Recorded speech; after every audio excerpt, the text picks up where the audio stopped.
మాట్లాడానో వాళ్ళతో కూడా ఆ సమయంలో కీలకమైన రాజకీయ వ్యాఖ్య కూడా చేశారండి, మీరు గమనించే ఉంటారు. అవును సార్.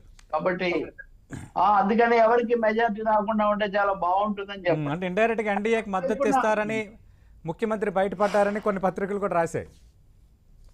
ఇది రెండు విషయాలు సతీష్. ఇప్పుడు ఒక పరిణామాన్ని వాస్తవికంగా చూడటము, దానికి ఉన్న అన్ని కోణాలు చూడటం ఒక పద్ధతి. అవును. ఒక కోణంలో చూపించాలని చూడటం ఒక పద్ధతి.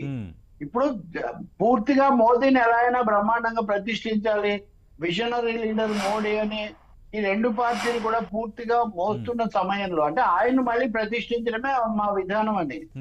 ఇప్పుడు జగన్ ఎందుకైతే ఏముంది, పూర్తి మెజార్టీ రాకుండా ఉంటే మనం కొన్ని మన కోరికలు తెచ్చుకోవచ్చు అనే పద్ధతిలో మాట్లాడుతున్నాడు. అంటే సర్వశక్తివంతుడిగా మోడీని పునఃప్రతిష్ఠించాలి అనేటటువంటి శిబిరం. ఆయనకు మెజార్టీ తక్కువ, ఆయనకు మెజార్టీ రాకపోతే కొంచెం మనం కోరికలు సాధించుకోవచ్చు అనేటటువంటి మాట. ఈ రెండింటికి తేడా లేదా? రెండోది అలా తేడా, వాళ్ళకి మెజార్టీ రాకపోతే అప్పుడు ఆయనే బలపరుస్తారు అనే దాన్ని ఎందుకు ప్రొజెక్ట్ చేస్తున్నారు అనేది ఒక ప్రశ్న. ఆ మాట ఆయన ఏం చెప్పలేదు కదా. అవును అవును. మన మీద ఆధారపడే పరిస్థితి వస్తే అన్నారు.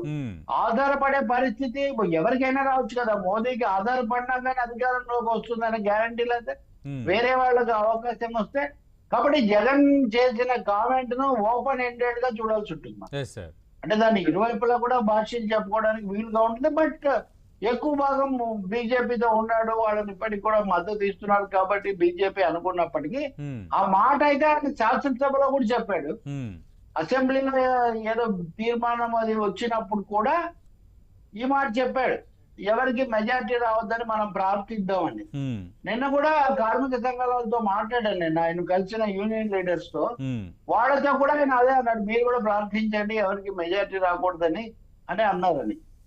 కానీ ఎందుకని మీరు చెప్పినట్టుగా ఒక సెక్షన్ ఆఫ్ మీడియా ఎన్డీఏతోనే ఉంటాడని చెప్పాడని ఎందుకు చెప్తున్నారంటే, ఎన్డీఏ పేరుతో తెలుగుదేశం బీజేపీతో కలవటం అన్నది కౌంటర్ నెగిటివ్ అయింది.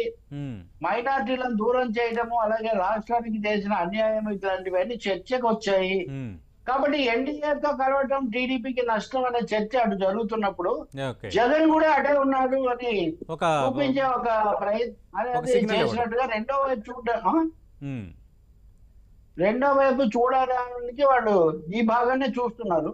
దానితో ఇంకొకటి కూడా చెప్పొచ్చు. వాళ్ళు ఉదాహరణకు వాళ్ళు ఈ రోజు హైదరాబాద్ లో వాళ్ళు ఇచ్చిన వార్తలు అవన్నీ చూస్తే పూర్తిగా మోడీకి అనుకూలంగా ఉన్నాయి. అంటే ఇందులో ఒక ద్వంద్వ క్రీడ. మోదీతో ఉండాలి, రేవంత్ రెడ్డి ఉండాలి, తెలుగుదేశం ఉండాలి. ఈ ఒక వరలో రెండు కత్తులు కాదు, మూడు కత్తులు పెట్టే ఒక ప్రయత్నం ఇది. ప్రజలను తీర్పిస్తారో మనం చూడాల్సి ఉంటుంది. జగన్ అయితే తన మాటల ఇంప్లికేషన్, అంతరార్థం లేకపోతే ప్రభావం తెలియకుండా అని ఉంటారు అని నేను భావించట్లేదు.